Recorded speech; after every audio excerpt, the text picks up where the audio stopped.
জানি না কেন কোনো কারণ ছাড়াই রমজানের প্রতিটা দিনই আমার কাছে অনেক বেশি স্পেশাল মনে হয়। গর্ভ অবস্থায় আমি কিভাবে রোজা পালন করছি এবং আমার এই সুন্দর জার্নিটাকে আপনারা আরো বেশি সুন্দর করে তুলেছেন। তৃতীয় রমজানের এই দিনে সেহরি পর্যন্ত কি করলাম সবকিছু নিয়েই থাকছে আজকে ব্লগ। আসসালামু আলাইকুম, hello everyone, this is Sylvie and I am from SR Stories. I hope you all are doing good. আমার ডেইলি রমাদানের ব্লগগুলো আপনারা অনেক বেশি পছন্দ করছেন, তাই আপনাদের কথা মাথায় রেখে আমি কিন্তু ডেইলি আপনাদের জন্য ব্লগ বানাচ্ছি। আজ শরীরটা একটু টায়ার্ড ছিল, তারপরও ভাবলাম যে না একটুখানি ব্লগ শেয়ার করি, তাই শরবত বানানো দিয়েই আজকে ব্লগটা স্টার্ট করলাম আর কি। মধ্যে শাওয়ার করে নামাজ পড়া শেষ। এখানে হচ্ছে রিফাত কোরআন তেলাওয়াত করছিল, ও মসজিদ থেকে নামাজ পড়ে এসেছে। পর আমি একটুখানি কিচেনে গেলাম আর আমাদের হেল্পিং হ্যান্ড দেখি আজকে সবকিছু একসাথেই সিদ্ধ করতে বসিয়েছে, ডিম আলু বুট সবকিছু একসাথে। আর আজকে হচ্ছে ও আরেকটু ইউনিক কিছু বানানোর আইডিয়া বের করলো, যেটা আমার কাছে বেশ ভালোই লেগেছে। আর আজ হচ্ছে ও বেসনের গোলাটা বানানোর একটা নিনজা টেকনিক ব্যবহার করলো, সেটা আপনাদের সঙ্গে একটু পরেই শেয়ার করি, কারণ ইফতার আইটেম নিয়ে অনেক কথা হবে একটু পরই। তার আগে আমি হচ্ছে রিফাতের জন্য এই সুন্দর পাঞ্জাবিটা বের করলাম। তার সাথে আমি আমার শাড়িটাও রিফাতকে দেখাচ্ছিলাম। এটা আমার খালাতো বোন আমার বেবি শাওয়ারে আমাকে গিফট করেছিল।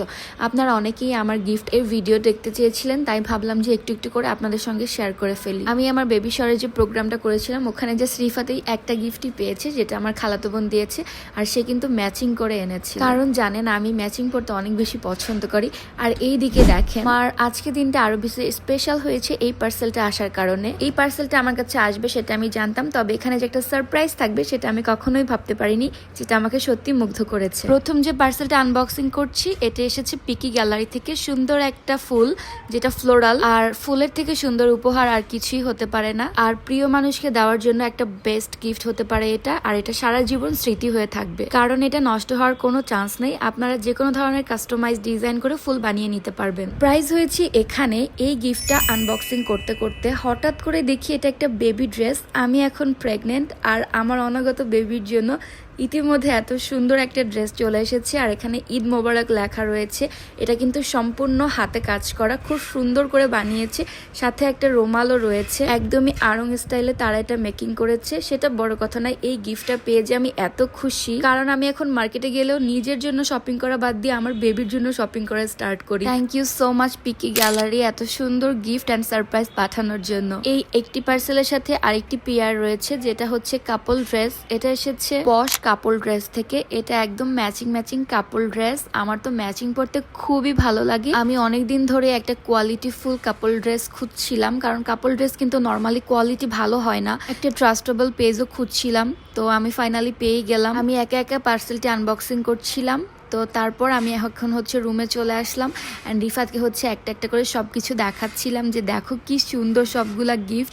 অ্যান্ড রিফাত বললো যে ঠিক আছে চলো তাহলে হচ্ছে এখন আমরা একটুখানি ট্রায়াল দিয়ে দেখি। তারপর আমি আর রিফাত হচ্ছে ড্রেসটা এখন ট্রায়াল দিব। অ্যান্ড দেখেন আমাদেরকে কেমন লাগতেছে। রিফাত কিন্তু লুঙ্গির উপরেই পড়েছে, কারণ বাসায় এখন এত সাজুগুজু কে করে। এই ড্রেসটা উঠিয়ে রাখবো, পরে আবার আমরা কোনো একটা টাইমে পরবো, দেন ছবি ভিডিওস মেকিং করবো, আপনাদের সঙ্গেও শেয়ার করব। আমার এত খুশি লাগতেছিল বেবি ড্রেসটা, তাই বারবার করে আপনাদেরকে দেখাচ্ছি। দেখেন এখানে কিন্তু ঈদ মোবারকও লেখা রয়েছে, যদিও সে ঈদের পরে আমার কাছে আসবে, বাট তারপরেও তার জন্য কিন্তু ঈদের উপহার পেয়ে গেলাম। দেন কিছুক্ষণ রেস্ট করলাম, চেঞ্জ করলাম, তারপর হচ্ছে কিচেনে আসলাম। আর আমি হচ্ছে এখানে এসে ডিম ছুলছিলাম। এই ডিমগুলা কিন্তু আগেই সিদ্ধ করা হয়েছে, সেটা কিন্তু আপনাদেরকে দেখিয়েছি। আর এটাকে খুব ভালোভাবে ক্লিন করে আমি হচ্ছে পাশে রেখে দিচ্ছিলাম আর দেখছিলাম যে কি করা হয়েছে ইফতারের জন্য। আর এই যে হচ্ছে সিম, যেটা আজকে হচ্ছে সিম দিয়েও একটা কিছু বানানো হবে। বেগুন দিয়ে বেগুনি হলে সিম দিয়ে সিমরা হবে, যাই হোক তার জন্য সিমটাকে হচ্ছে আগে থেকে সিদ্ধ করে নিয়েছে। এখানে হচ্ছে বুট ভাজি করা হয়েছে, তারপর ডিমের চপটাও মেকিং করে রাখা হয়েছে আগে থেকে। আর এই যে দেখেন কাজ করতে গেলে আমি কিন্তু ক্লিন করতে অনেক বেশি লাইক করি, এটা হয়েই যায় আসলে, তাই ক্যামেরা ক্যাপচার ছিল আপনাদের সঙ্গে শেয়ার করছি। আর আজকে ফুলকপি পাকোড়াও বানানো হচ্ছে, আর মরিচ দিয়েও ঝাল ফ্রাই করা হবে আর কি। আমারও টুকটাক কাজ করতে খুবই ভালো লাগে, তাই কিন্তু আমি বসে থাকি না।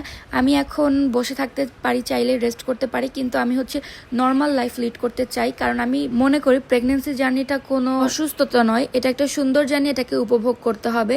আর দ্বিতীয় কথা হচ্ছে যে এখন হরমোনাল অনেক চেঞ্জেস আসে, এই খারাপ লাগছে, এই ভালো লাগছে, মুড সুইং হয়, অনেক ধরনের প্রবলেম হয়। সবকিছুকে মাথায় রেখে মেনটেন করে আমি আমার লাইফটাকে সুন্দরভাবে এনজয় করছি। এদিক দিয়ে আমি এক করে ফ্রুটস কেটে নিচ্ছিলাম, আর ডিমটাকে আগে থেকেই হচ্ছে আমি একটুখানি লবণ দিয়ে রাখলাম। আর এক এক করে আমি হচ্ছে শরবতটাও গুলিয়ে ফেললাম। যা যা লাগে আর কি টেবিলে আমি টুকটাক করার চেষ্টা করি। শ্বশুর বাড়িতে থাকলে তো সবারই করা লাগে টুকটাক, কিন্তু বাবার বাড়িতেও কিন্তু আমি বসে থাকি না।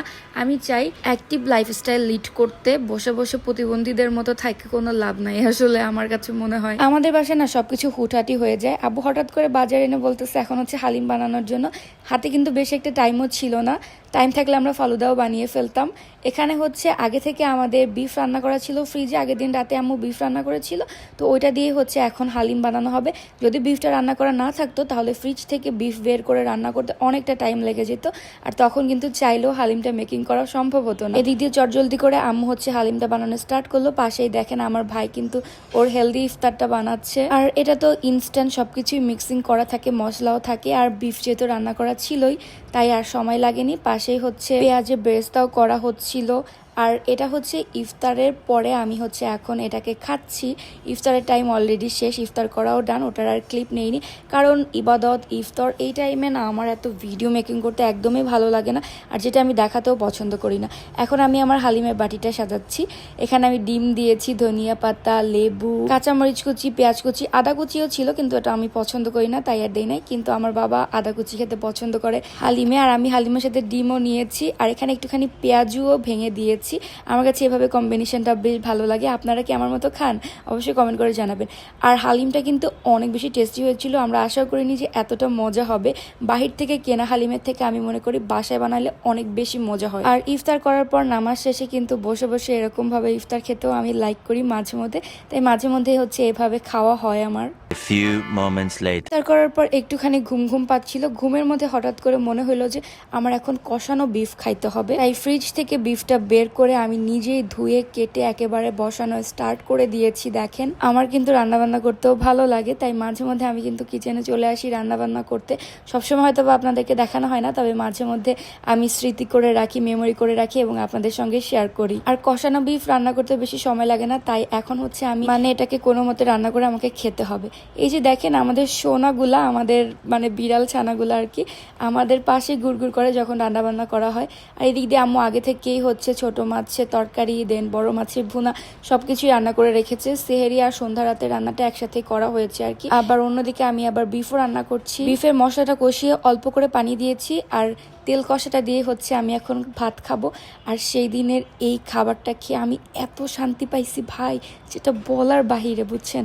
আমার না আলু দিয়ে গরু মাংসের ঝোলের থেকে এখন এটা খেতে বেশি মজা লাগে। এখন মনে হয় আমার আবার ক্রেভিং হচ্ছে, যদি এটা বলা ঠিক না, কারণ আমি এখন রোজা অবস্থায় আবার হচ্ছে ভয়েস দিচ্ছি। মনে হইলো কতদিন পর তৃপ্তি করে ভাত খাইলাম আর কি। আপনারা কে কে কষানো মাংস খেতে পছন্দ করেন অবশ্যই কমেন্ট করে জানাবেন আমাকে। সেদিন এটা দিয়ে আমি খেয়েছিলাম। আর ভোর রাতে আমি কিন্তু আজ দুধ কলা খাবো। তৃতীয় রমজানে এসে আমি দুধ কলা দিয়ে ভাত খাচ্ছি। এতদিন হচ্ছে আমি দুধ আর গুড় খেতাম, ভাত দিয়ে না, দুধ গ্লাসে নিয়ে তার মধ্যে গুড় দিয়ে মিক্স করে খেতাম, কারণ গুড়ে হচ্ছে অনেক বেশি আয়রন আছে, তাই আমি হচ্ছে দুধ গুড়টাও খাই। আবার আজকে হচ্ছে দুধ কলা ভাত শরৎ খেলাম। সেহেরি টাইমে আপনারা কে কে এটা খান অবশ্যই কমেন্ট করে জানাবেন। আজ এই পর্যন্তই। Thanks for watching my video. আল্লাহ হাফেজ।